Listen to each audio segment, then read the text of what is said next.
Praise the lord. నిజమైన స్వరం. August 6, 2026 Holi prayer home సంఘం వారి అనుదిన వాగ్దాన పరిచర్య. బాధల్లో నుండి ఆయన నిన్ను విడిపించును. యోబు గ్రంథము 5వ అధ్యాయము 19వ వచనము. ప్రియమైన దేవుని సంగమా, మన ప్రభువైన యేసుక్రీస్తు వారి రోజు మనకు సెలవిస్తున్న వాగ్దానము, బాధల్లో నుండి ఆయన నిన్ను విడిపించును.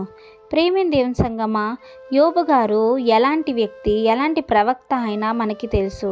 ఆయన నీతిమంతుడు, చెడుతనమును విసర్జించినవాడు, దేవునిపై ఆధారపడిన వంటి వాడు. ఎందుకంటే యోబు కొరకు దేవుడు సాక్ష్యమిచ్చి ఉన్నాడు. ఇతడు నీతిమంతుడును, న్యాయమంతుడును, చెడుతనమును విసర్జించిన వాడని స్వయాన దేవుడే సైతానుతో చెప్తాడు. ప్రియమైన దేవుని సంగమా, అపవాదికి దేవుడే అనుమతిస్తాడు యోబు గారి విషయంలో. ఎందుకంటే యోబు ఎంతో నీతిమంతుడు కనుక ఆయన యథార్థత వదలకుండా తన బాధల్లో, తన కష్టాల్లో దేవుడే నన్ను విడిపించాలని గొప్ప నమ్మకము కలిగి ఆయన ఉన్నాడు కనుక దేవుడు ఆయనకి రెండంతల ఆశీర్వాదం దయచేశాడు. ప్రియమైన దేవుని సంగమా, ఆయన అంటున్నారు, బాధల్లో నుండి ఆయనే నిన్ను విడిపించును. ఎందుకంటే నా బాధల్లో, నా వేదనలో నా దేవుడే ఉన్నాడు.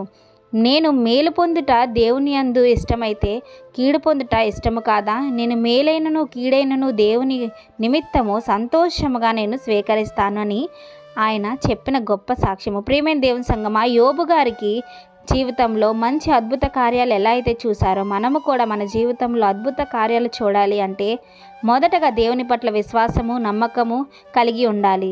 కనుక ఈ వాగ్దానము మనందరి జీవితాల్లో నెరవేరాలని కోరుకుంటున్నవారు దైవజనులు బ్రదర్ పి. నెహెమ్యా గారు. God bless you. ఆమెన్.